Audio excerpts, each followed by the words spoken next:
Okay, better. All right, everyone. Yes, I'd like everyone, colleagues, co-workers. I would like you all to meet a very good friend of mine from high school. His name is J.R. Ilagan.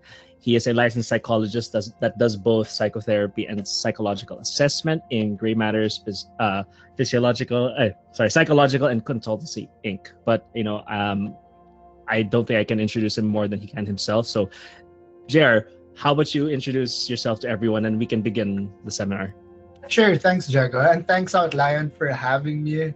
So, yeah, my name is JR. I'm a psychologist and I deal mostly with, with my therapy work at least, I deal mostly with clients that have depression, career related issues, just day-to-day issues as well. So, a little bit of everything at this point.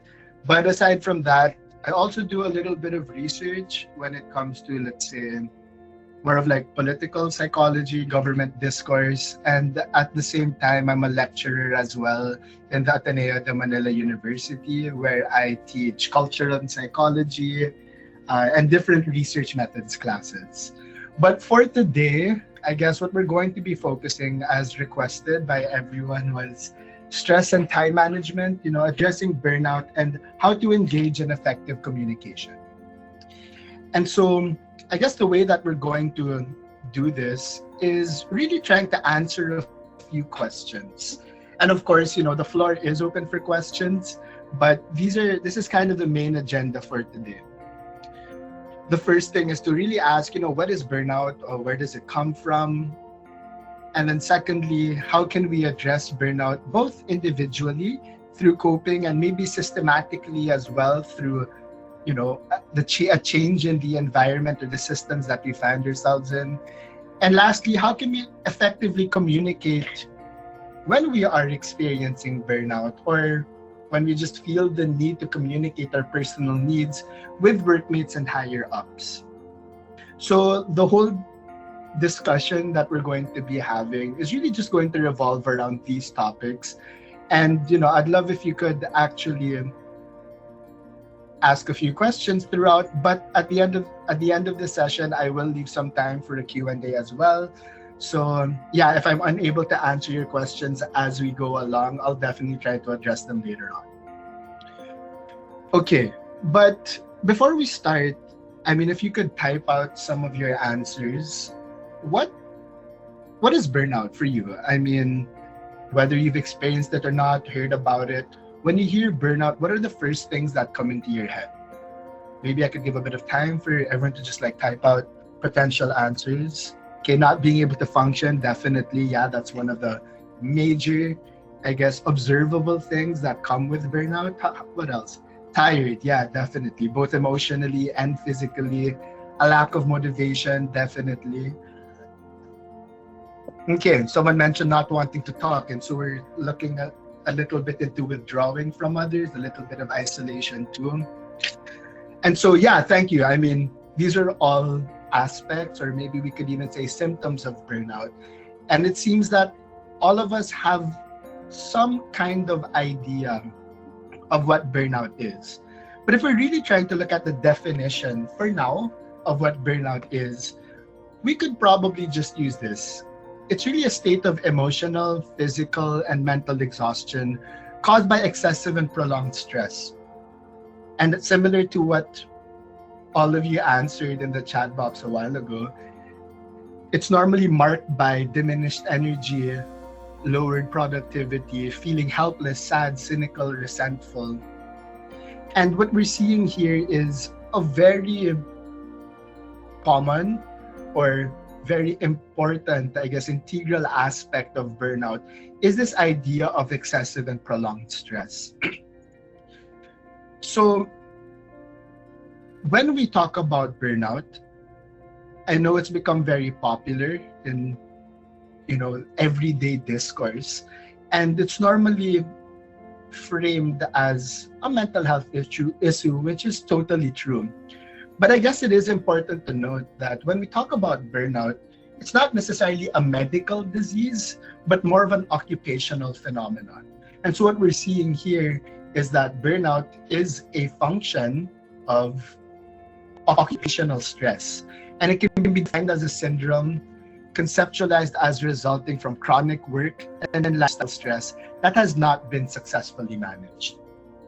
And so when we find ourselves stressed and we're unable to manage it, what can end up happening is that this stress reaction becomes cyclical and habitual and becomes a part of our everyday experience of our normal response. And as much as, given the examples or symptoms of burnout that you put out, feeling tired, feeling fatigued, wanting to isolate, feeling unmotivated, lack of enthusiasm, sadness, as much as these are not necessarily physiological symptoms or like biological symptoms, when we are stressed, what happens is that there are certain parts of our nervous system or our brain that are activated, and stress hormones such as cortisol come up. And if we're always stressed, always in this state of burnout and experiencing this occupational distress, what happens is that it almost becomes normal for our body to produce these stress hormones, which can lead to some long-term impact to our health and responses to the environment as well. And so when we talk about burnout and we see how integral stress is when it comes to burnout, sometimes it makes us think like, is stress bad? Does this mean that we should try to get away from as much stress as possible? The answer is not necessarily. In fact, when we look at stress and burnout, as much as they are very related, and as much as stress is an integral part of burnout, our stress levels can also have the function of helping with our performance. So what we're seeing here is a curvilinear relationship between stress and performance. Okay, so what does that mean? Well, what that means is there are certain points where stress can actually be optimal. And so if we're too laid back, too inactive, have no sense of urgency, chances are our performance may suffer as well. So we might not be able to get ourselves motivated to do things because of an absence of stress. And so what we're seeing here is that stress in itself is not innately bad. However, in certain environments, which can be the workplace, it can be lifestyle related. But when stress gets too intense, what we notice is that as it gets past the optimal level, we start to experience fatigue, exhaustion, and later on, even anxiety, panic, anger, which are manifestations of burnout.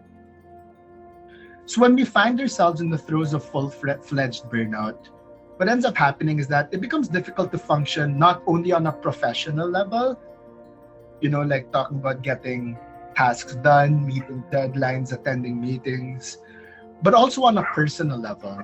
So what ends up happening here is we might even find ourselves feeling alienated from that version of ourselves that we've become accustomed to. Maybe we can't even recognize the kind of person that we are now as opposed to who we were pre-burnout. And so as much as burnout is a occupational phenomenon, we see it bleeding over past our occupation and into our personal lives. And so it's important to note that burnout doesn't necessarily happen suddenly. We don't wake up suddenly and, sorry about that, that's my dog. But I don't know if you can hear that, but he's going wild. Anyways, burnout doesn't happen suddenly. We don't wake up one morning all of a sudden feeling burnt out. But what ends up happening is that it creeps, it creeps into us, slowly leaks into our lives little by little. And what ends up happening is our minds, our bodies do actually give us warning signs. Okay? Like we may start to notice ourselves feeling different, thinking differently, and acting differently. And that's what we're going to try to do now. Try to recognize the different signs of burnout. And they can happen in 3 different ways. We can notice them physically, emotionally, and behaviorally. So let's go through each of them one by one at this point. But before I move forward, just in case, are there any questions on your end, or are we good for now? All right. I'll take this as no questions at the moment. But yeah, let's move forward. So as I said, there are three places or three aspects of our lives or aspects of the self where we can start to recognize burnout. So yes, the first one is physically, the second one is emotionally, and the third one is behaviorally. Okay, so the things that we do. And so when talking about physical signs, some of you did mention earlier on today how when we're burnt out or when we hear the term burnout, we normally associate this with feeling tired, feeling drained most of the time. There are even, I guess, more subtle physical signs such as a lowered immunity. I mean, we don't wake up one day and be like, I feel my immunity has lowered. But we might start to notice ourselves, catching the sniffles a little bit more easily, waking up with a sore throat, just basically, feeling like your body is reacting to the stress. I mean, we talk about it when we're stressed, sometimes we also feel sick. And these could be some, red flags or warning signs that there is burnout on the way. In addition to that, as I said, headaches, body pains, other bodily reactions, and also a change in appetite or sleeping habits. This could be in the form of an increase in eating or a decrease in eating, or too much sleep, not being able to sleep. We can't necessarily say which one it will be, but what's important to notice here is whether there is a strong change in a lot of our day-to-day bodily functions and rhythms. But aside from the physical signs that come with burnout, there are also emotional signs. And maybe this is what feels to be the most noticeable ones, because this is normally where we notice a change in personality, a change in the way that we relate to other people, and a change in the way that we even think. And so some of the emotional signs that we notice of burnout are, one, self-doubt. We might start to question ourselves and be like, was I not able to do that? Or maybe I'm not doing well enough at work. So we may notice that the way that we see the world and the way that we see ourselves becomes somewhat negativistic or pessimistic. We may also feel helpless, trapped, and defeated, this feeling of being stuck, that nothing is going to change, it's always going to be like this, and now I have no power to do anything to change my situation. So there's that doubt, there's this feeling of being stuck, there's a level of detachment, whether from your work, from other people, from your friends, from your workmates. A lot of people mention the lack of enthusiasm, a loss of motivation, again, pessimism, cynicism, and even a decreased satisfaction and sense of accomplishment. That even if we're getting things done that we would normally be proud of for ourselves, if we notice that sense of accomplishment or that sense of satisfaction start to decrease, then that might actually be an emotional sign that burnout is on the way as well. And then lastly, we have behavioral signs as well. Withdrawal from responsibilities, not being willing to do things anymore. As I said a while ago, and as was mentioned in the chat box earlier, isolating the self from others. There's also procrastination, not necessarily wanting to get work done anymore, or always pushing it till the end with a sense of dread. Skipping work, coming late, leaving early, and using substances or different ways of coping. And so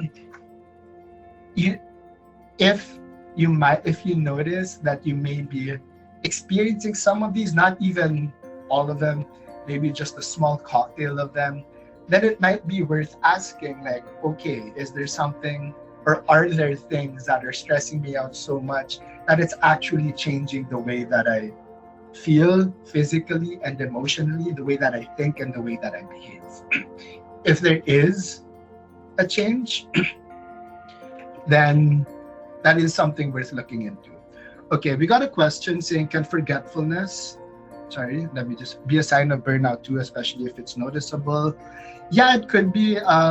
This would possibly fall under like behavioral signs in the sense of kind of behavioral and emotional sign of that detachment.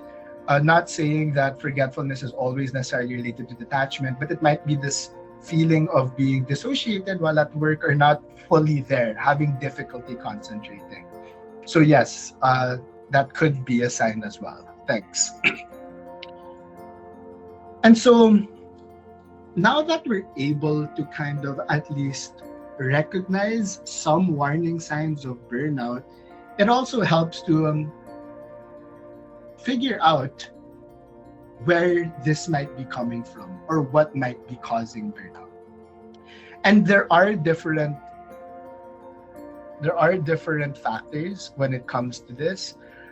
And the first group of factors we would like to talk about is work-related causes.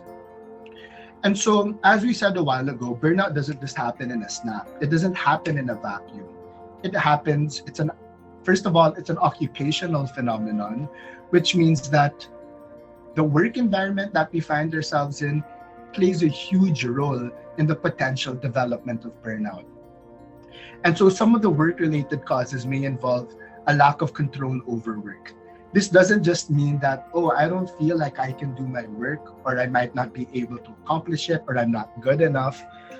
But also that feeling wherein, I'm not sure if this is an experience that any of you might have felt, but a lack of control can also manifest itself in sometimes feeling micromanaged, wherein you don't necessarily have that autonomy over your own work. Okay? On top of that, it could also come in the form of not feeling like your ideas are being listened to. Because in that case, again, you don't have control over your work because instead you're just being tasked with things and not given the opportunity to answer problems with your own solutions. So this lack of control is more than just feeling like I can't do it, but also that feeling of agency and autonomy being taken away from you in the workplace. On top of that, a lack of recognition or reward for good work is also another potential cause. A very big risk factor is unclear job expectations. The reason that this can be huge is because when job expectations are unclear, then as an employee, people are forced to be uncertain about what is expected of them or what they have to do. And when people don't know what they have to do per se, it might feel as if they're always having to catch up or always having to get things done. And normally unclear job expectations actually lead to overly demanding job expectations too. Because when there's a fuzzy or unclear job description, then this becomes an opportunity for different demands that may not be included or clear in the job description to be given, and thus creating overwork, sometimes monotonous or unchallenging work. And working in a chaotic or high pressure environment can also lead to this. But as much as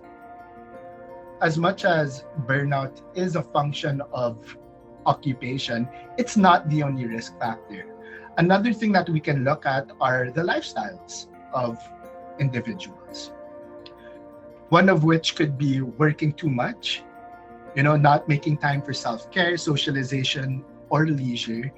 And so what ends up happening is that for an individual, even if that person isn't necessarily being demanded to work, there may be an internal need to keep on working. On top of that, a lack of close supportive relationships could also be a risk factor.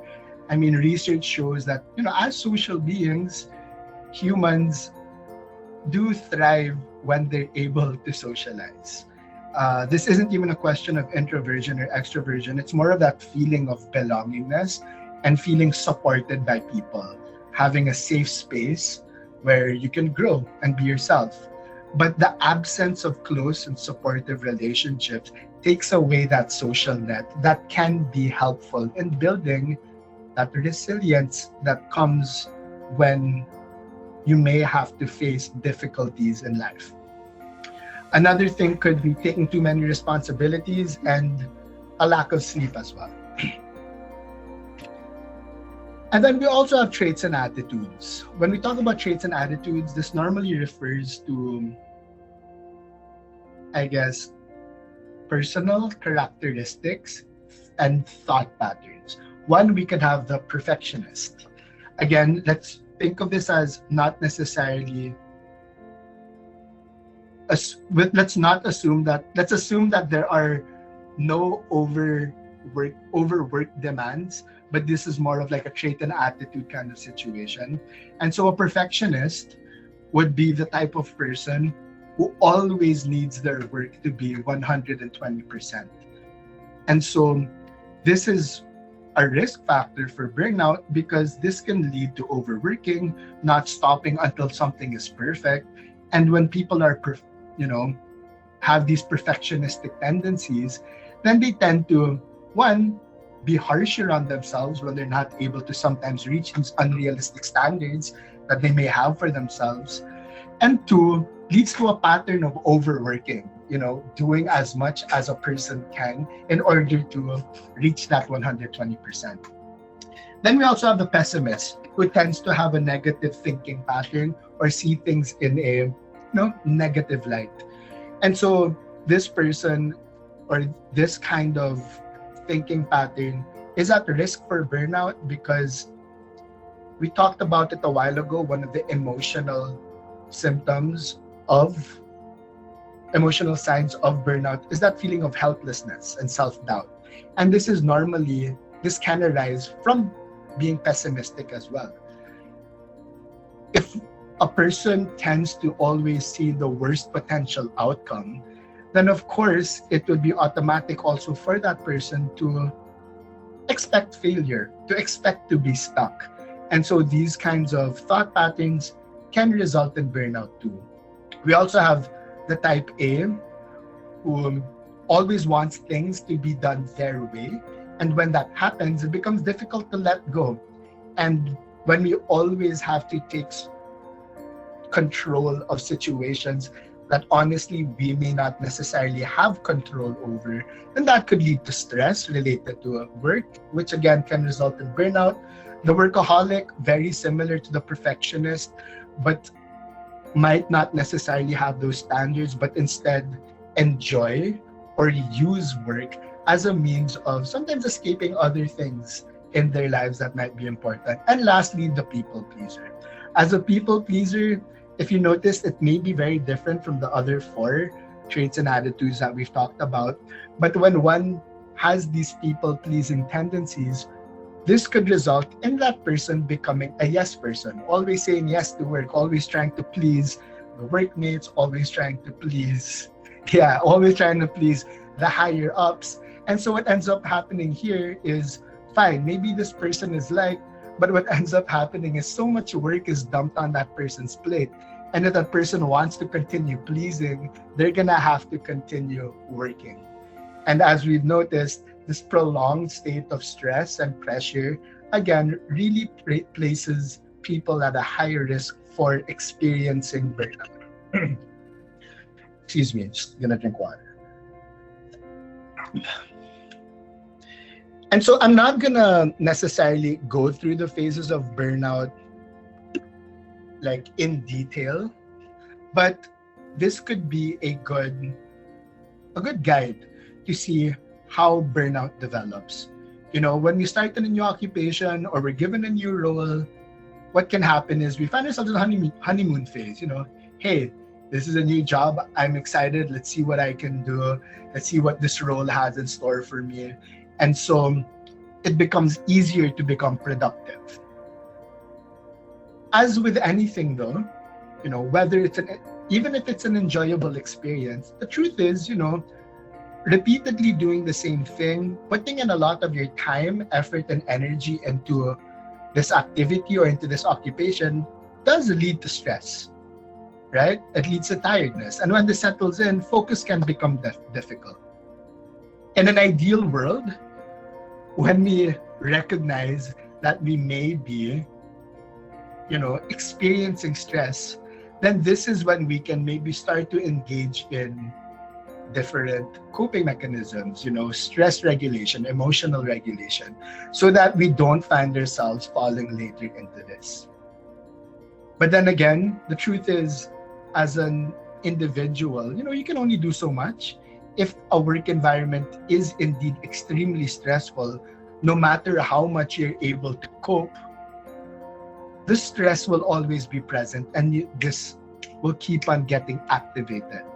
And so, assuming that you're not able to cope with the stress, and assuming that the work environment is high pressure, doesn't relent, and continues this whole, doesn't necessarily address these issues, what can end up happening is this chronic stress phase, wherein stress becomes consistent. It starts to affect work, productivity, output, and motivation.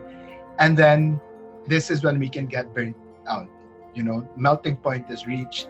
We're unable to function on a personal and professional level. And the physical, emotional behaviors signs that we talked about a while ago start to become more frequent and start to become more intense.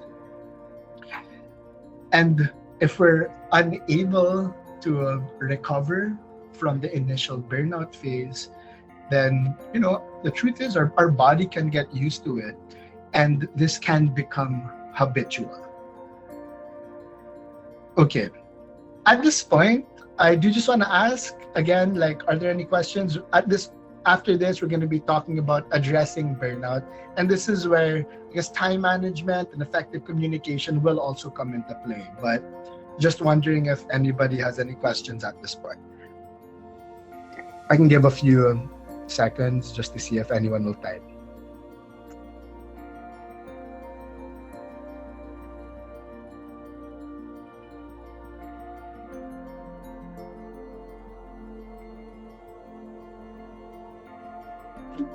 All right. And so now that we've familiarized ourselves with burnout as a concept, burnout as an experience, the different phases of it, and the risk factors, of course, it would be great if we could learn how to address burnout. And so I'm just going to give a few strategies. Of course, this isn't exhaustive. There are a whole number of approaches that can be helpful in addressing burnout. But what we're going to focus on, at least for now, are what the individuals can do, what you can do when you start to experience any of these symptoms. The first would be to focus on what you can control. We mentioned it a while ago that the type A personality is a risk factor because people who may have these tendencies find it difficult to let go of control. There's this need to micromanage and see things through till the end and have it done their way. And so when we're hyper focused on things that we can't control, obviously we're going to get stressed. I guess an analogy here would be the chances of, rain in general. Of course, it depends on the season, but the chances of rain isn't necessarily, we can't necessarily predict it. Of course, we have weathermen, etc. But as an individual where we are now, we can't necessarily predict that. But if we always focus on should I bring an umbrella to work? Should I wear a jacket? It might rain. I don't want to get wet, etc. Then, of course, that's going to occupy a lot of space on our mind. And that could lead to a bit of stress.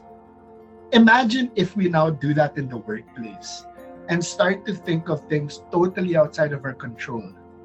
Will this, will this proposal be approved? Of course, you can do as much as you can to come up with a great proposal, but whether or not the higher ups or the client will like it is honestly outside of your control. And so in this case, what might be helpful is just focusing on what you can do, and that is create a report or create a proposal in the best way that you can. And so once, let's say, our side of the job is done, that's when we can maybe learn to let go, right? And so some of the questions that we can ask is, one, what is in my control? Okay, is it in my control what my boss will say? Maybe not. So maybe I'll try my best not to hyper focus on what might come out of, our boss's feedback. It might also be worth asking, what can I influence? Okay, and what can I not control? And when we have a list of these things, what is it that I can control? What is it that I can influence?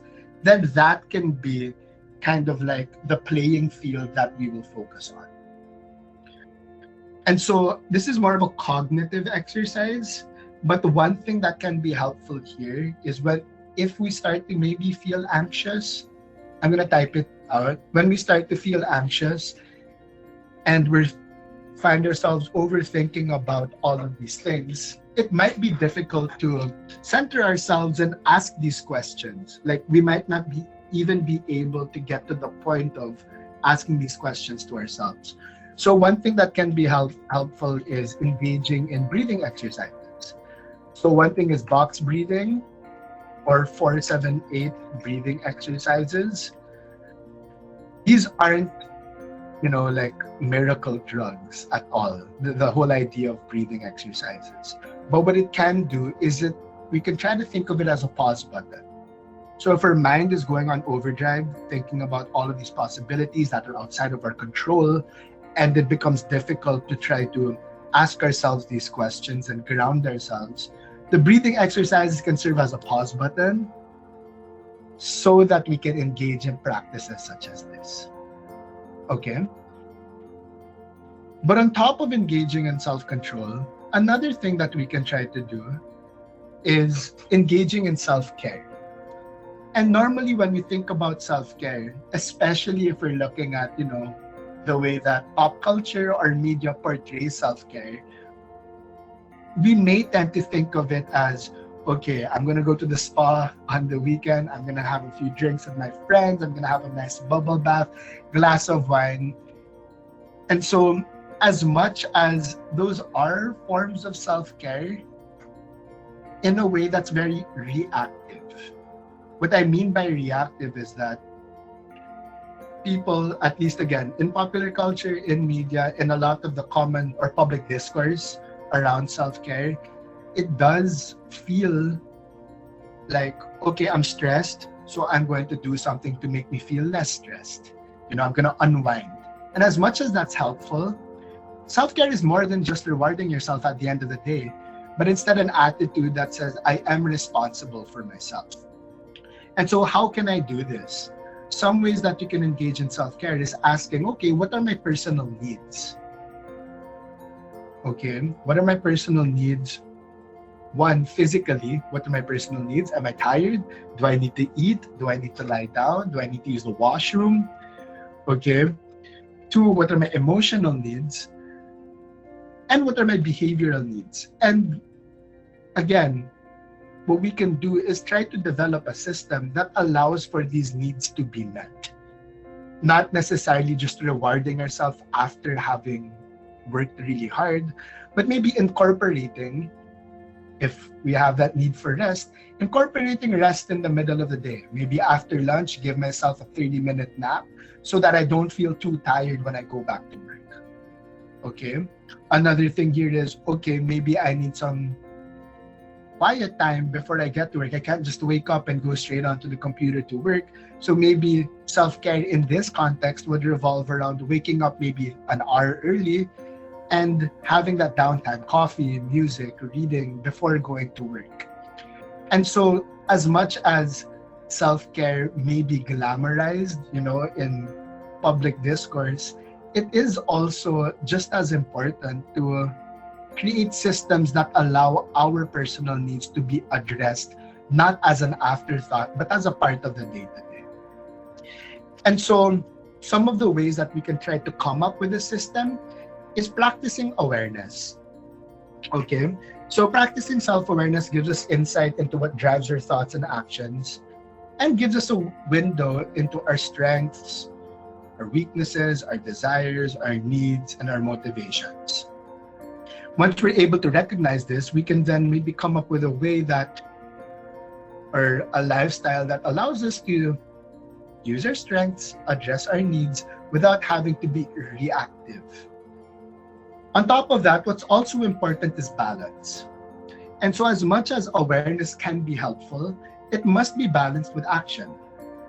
Balance informs how we nurture and align our physical, emotional, spiritual, and social aspects of our being. So, on a physical level, this might involve getting good sleep, getting the proper amount of rest, healthy eating, exercising. Emotionally, again, if you're starting to feel sad or stressed, maybe put mechanisms in place to process those emotions. On a social level, if you are the kind of person who likes seeing your family, likes seeing your friends, try to come up with a way wherein work doesn't get in the way of these social needs of yours. And this isn't like gospel truth, but an 8-hour rule, as a rule of thumb, might be helpful in at least providing a level of structure on the macro, on the day-to-day throughout the week. And what's the 8-hour rule? The 8-hour rule is really trying to divide our 24 hours of the day into important things in our life. The truth is, work is important because, well, at this point in society, it's needed to survive.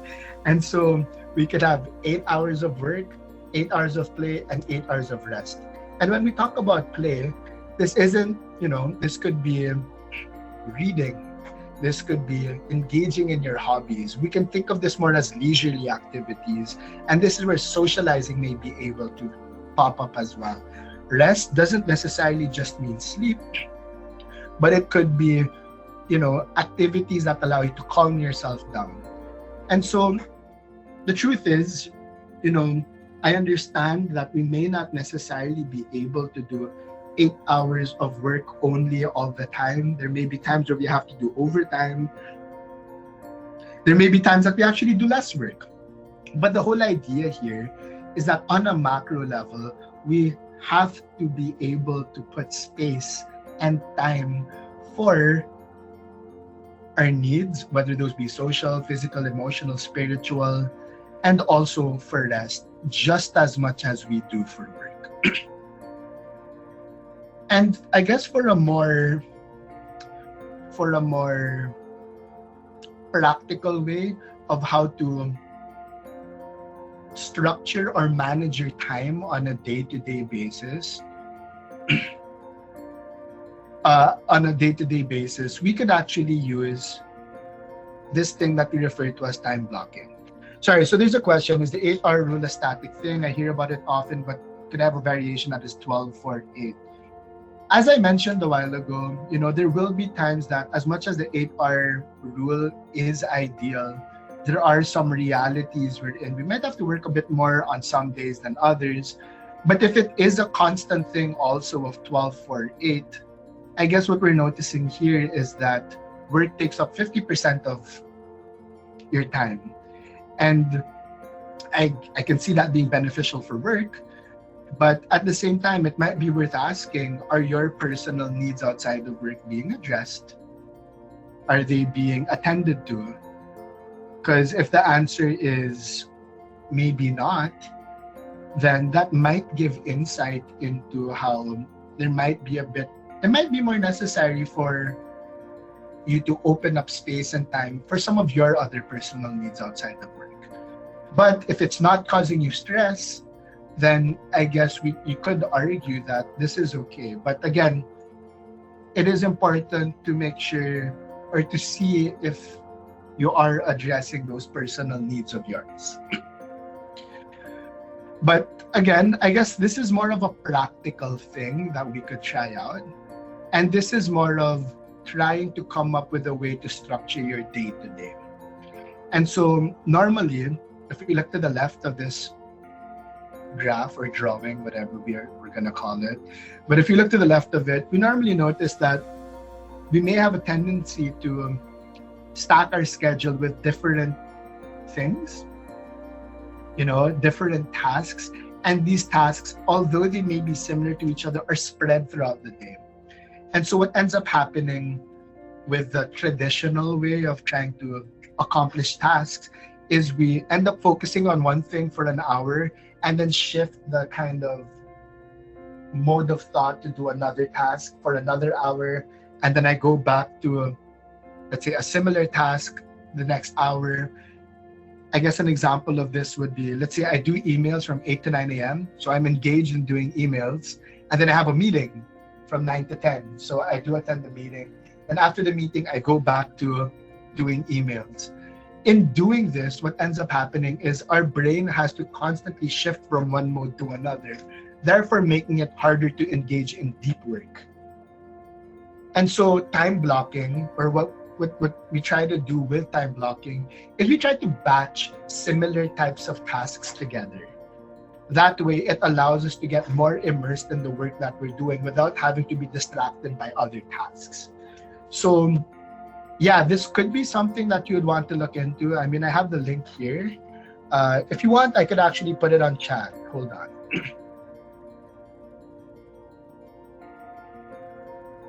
Yeah, let me get that.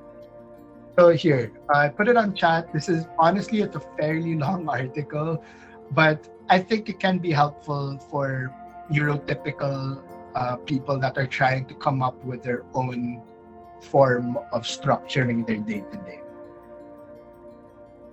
And then in terms of time management, again, the whole idea here is really just trying to allow yourself to get engaged in the work that you're doing without being distracted or having to switch your kind of mode of thinking from one to another.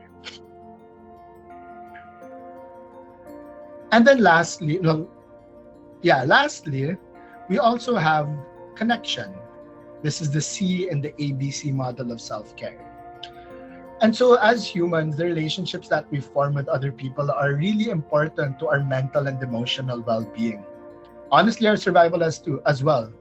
And so a positive relationship can be shared between any two people who love, support, encourage, and help each other practically as well as emotionally.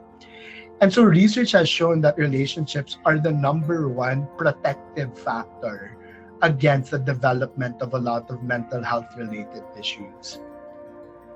And the reason for this is, well, as social beings, we really do need a social connection.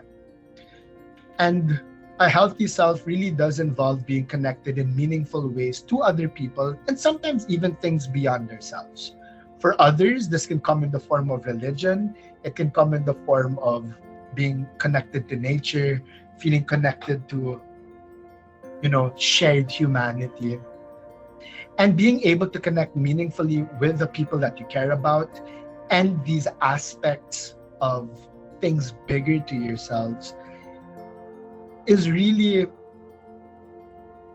an integral part to feeling that sense of belongingness and reducing isolation and negativistic thinking at the same time. And so on a practical level, this can come in the form of maintaining connections with other people. Maybe you could try to reach out to someone every day, call a family member, message a friend, just check in, ask them how they're doing. And on top of that, connecting to something bigger, whether that be religion, nature, humanity, any source of meaning and purpose, can also make us feel, like we're going beyond ourselves, that there are things there's that shared humanity with other people. And so before we finish, I do want to talk a little bit about effective communication too. And the reason that I believe it's important to talk about effective communication is because if any of you resonate with what we've talked about today, I mean, I've talked about it a lot, might sound like a broken record at this point, but we've seen the value of social connection. And so, if you are experiencing any of this, it might be worth asking, how can we effectively communicate these needs with those who may be able to provide us with proper support? So, one method that we can use when trying to engage in effective communication is the Dear Man method. Okay, what does Dear Man mean? It means describe, express, assert, mindful, appear, and negotiate. All right, so let's go through them very quickly. So when we talk about describing, if we do want to, whether it is related to burnout or not, if we just feel the need to effectively communicate with people around us, one thing that we can do is begin by describing the situation objectively. And so let's leave out opinions, at least when describing the situation, and sticking to the facts, just saying this is what's happening, and provide that as a context. And then we can then follow that up with expressing how that situation makes you feel. So we contextualize in facts, and then we follow up with how the factly situation is affecting you emotionally. And we want to do so in an assertive manner. What we mean by assertive is not aggressive, but more of just not beating around the bush and being able to get straight to the point. So this is the context, this is what's happening, this is the objective situation, and this situation is making me feel like this. And if we notice that there are certain people who tend to respond positively to that, we can reinforce those people and say, oh, thank you for listening. I appreciate you listening. And on top of that, we have to remain mindful of the objective of the interaction. What we mean by that is, for example, if you're trying to talk to a boss and say that the amount of work is too intense, you could describe and say, I've been getting a lot of work that has been making me have to work overtime. And that makes me feel tired. That's beginning to make me feel burnt out. In doing so, again, we're remaining objective. We're expressing how we feel. But we have to be mindful of the objective. Is the objective here to lessen the work, to be paid overtime? Again, that depends, or to take a 1 week leave. That depends on what you might be wanting to get out of that. But we do have to remain mindful of that and appear confident at the same time. And the truth is, as much as we might have an objective in mind, whether that be getting more overtime pay, lessening the work, or asking for a week leave, the truth is, there may have to be a negotiation because things might not necessarily always turn out the way that we want it to be. And so it is important also to be open to negotiation so that we could try to obtain that objective that we might have.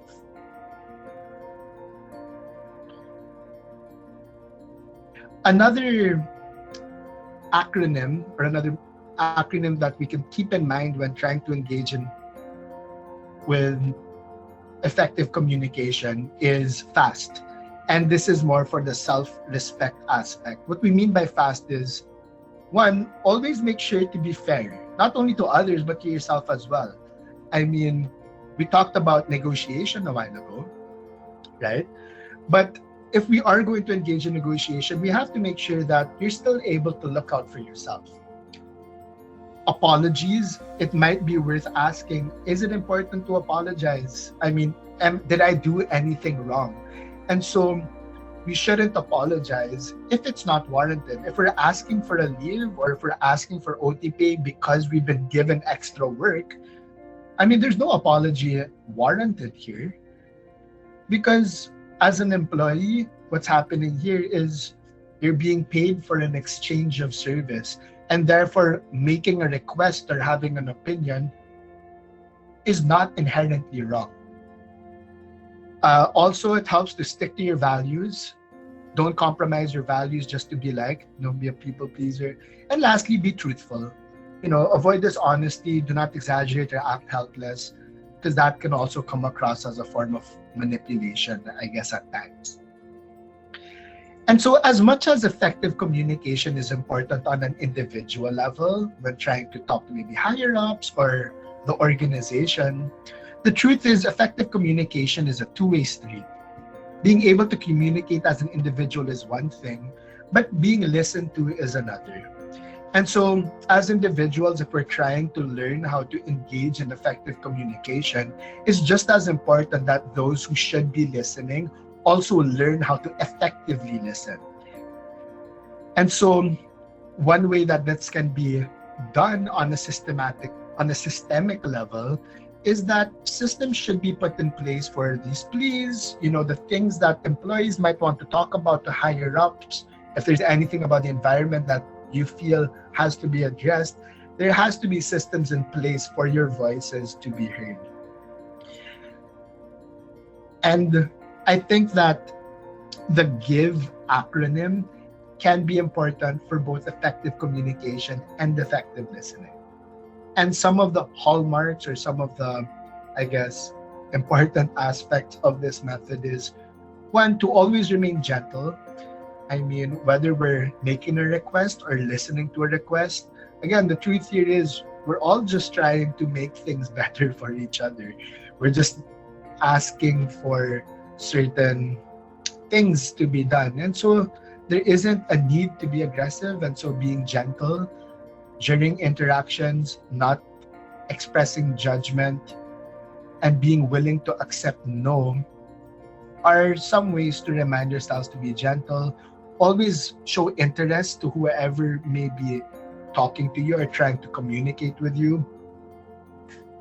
Validating, making sure or letting the person know that their thoughts and feelings are normal, are acceptable, and are valid can make the person trying to communicate feel heard.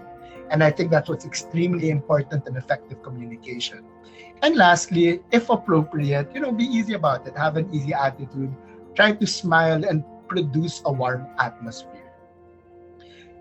And so, again, to be honest, this is really just the surface of what can be talked about. We do have a limitation of an hour, but I do hope that what we were able to talk about in relation to burnout, what causes it, how to address it, how to engage in effective time management and communication was helpful for you today. But at this point, of course, I'm very open to questions if any of you might have any. So yeah, feel free to unmute or, just message the chat box if you have any questions. Okay, I think we have some questions that were sent in prior, so I can read one of them. So one question that was sent in prior, how to gain focus and improve decision making? Okay. Well, this is, I guess, a very general question, but the time blocking method, I would say, allows you, as I said, instead of having to shift from like one mode of thought to another, it allows an individual to engage in deep work. And when a person is in that state of deep work, it first of all becomes easier to focus, and secondly, makes it easier to engage in clear decision making. However, that is for a neurotypical population. For people that may be neurodivergent, sometimes the time blocking method might not work.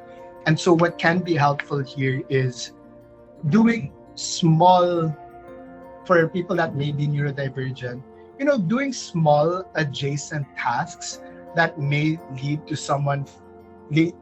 a sense of accomplishment can be very helpful also in gaining the momentum to be able to focus on a bigger task. On top of that, if we're talking about decision making and being able to make clear decisions, one very important thing here I would say is always try to make an informed decision.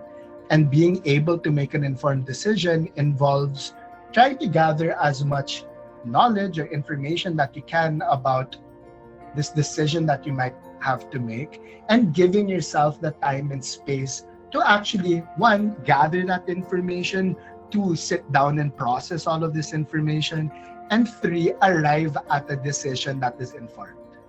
So yeah, I hope that answers the question. Sorry, it's kind of broad, but I hope these were some things that, at least whoever asked the question can take away with them for now. Okay, thank you. Okay, there's 3 more here we have. Next one is, can you recommend some best practices for effective communication with the team as well as time and stress management? Okay. For effective communication, wait lang. Honestly, I would say that this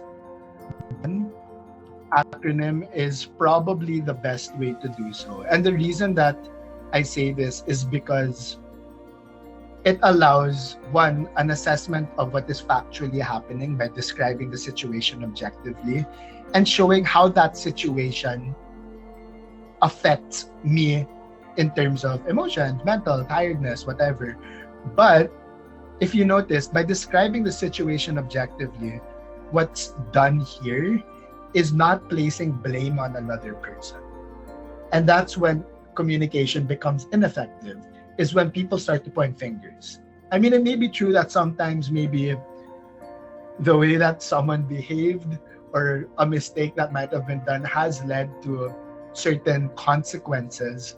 But then at the point where we're trying to communicate effectively, it makes sense to try to stick to the facts for that point in time and, show or talk about how that makes each individual member feel, so that as a group, there could be this consensus on what can be done to address that issue. So yeah. It's great. Thank you for that. Okay, so we have 2 more. Mm-hmm. If anyone has questions in chat, feel free. Okay. Okay. So the next one, for workaholics, Mm-hmm. when problems in your personal life start to get worse, how do you know when to take a step back from work? Okay. I think in general, even before problems start to come up, it's advisable to take a step back from work if you do identify as a workaholic. Because, going back to the idea of balance, is, the truth is, if we do find ourselves engaging in work on an extreme level, then what can end up happening is the time that you may be able to put into addressing your personal needs is taken away and placed into work. The energy is taken away too. And we've noticed that if we do put too much effort and energy into our occupation, it can lead to physical tiredness, mental tiredness, exhaustion, fatigue, all of these different signs of burnout. And so in an ideal situation, I would actually say that it would be best to not wait until it starts to affect your personal life and try to incorporate that sense of balance to the day-to-day. However, if it is already starting to affect your personal life, in my opinion, that should be a sign already that it's time to take a step back. And honestly, the truth is, sometimes it's very difficult to do so. Okay, because the thought pattern associated here sometimes with workaholics is that my self-worth is attached to the level of productivity that I can give at work. And that is a very, neoliberal way of thinking. But the truth is, it may help to actually try to put that self-worth. Let's not put all of our self-worth eggs in one basket. For many workaholics, self-worth is in the basket of work. But it might be helpful, a practical kind of approach here would be to place that self-worth in, your relationship with friends and your hobbies too, your families, your family, things that you enjoy doing.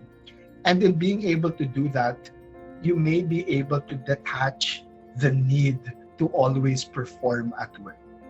If that is difficult, which honestly it is, I would personally suggest, maybe seeing a professional that could help process this with you and unravel some of the thought patterns that leads to this tendency to always have to work. So yeah, I hope that answered that question. Okay, thank you. I think we have one last. So the last one is how to focus on completing tasks in a logical step. Okay. So again, going back to time blocking, I think is I sent the link. I think that is a very practical way of doing so. Another practical thing is maybe, sometimes tasks seem impossible, right? It's like you keep on working towards it and you're like, oh shit, I can't actually do this because it's so insurmountable. So what can be helpful in this context is breaking it into subtasks and then putting those subtasks into these different blocks of time that you might have created. To add on to that though, again, that works a lot for like a neurotypical population. Again, for those that may be neurodivergent, I do believe that it is helpful to try to gain momentum. And so sometimes what can be helpful is try to gain a sense of accomplishment elsewhere. If your big task is to create a proposal and you can't seem to get started, what can help is, maybe I'll clean the dishes first. Okay. Oh, and now I feel accomplished. I can now do this. Or if you want an even more adjacent task, it would be maybe I'll try to answer my emails first and then use that momentum to be able to get working onto this task. And again, I guess it is important to realize that this task doesn't have to be done in, one fell swoop, but instead can be further subdivided into subtasks. So I would say using subdividing it into more, doable tasks, putting it into the time blocks that we talked about here. But again, for a neurodivergent population, sometimes what can be helpful is trying to gain momentum elsewhere and then carrying that momentum into the task that you do have to do right then and there. So yeah, I guess those are some potential ways of doing this. Okay. Yeah, I think that's all of our questions so far. Madame Joy, is there anything else you would like to add or any other questions in chat? I'm gonna say that I am super impressed with this. JR, I have to say that I am resonating a lot and the topics that you've actually shared today. And as much as I wanted to elongate this session, I know that some of these people will have to go to sleep or go back to work. But I would say that I would love to actually do this session with you again, which I am something that we can actually discuss, Diego. So everybody, before I say goodbye to JR, please feel free to actually send in your questions, but I'll give the last few minutes for you, JR, if you have some other ending takeaways that you want to share. Yeah, sure. Thanks, Joy. So, of course, what we talked about now is really just, I guess, the tip of the iceberg here. And as much as we were able to talk about some practical steps that we could take, which again can be very helpful. The truth is, if you are also experiencing this and you might feel that, you've taken these steps and they don't seem to be helping, or you're taking these steps and you find it difficult to actually engage in them, it does help to see a professional. That could be a psychologist. We at Gray Matters do actually have sessions that people could avail of. But yeah, so I would say that these are, I guess, foundational things that can be used and maybe implemented on the day-to-day.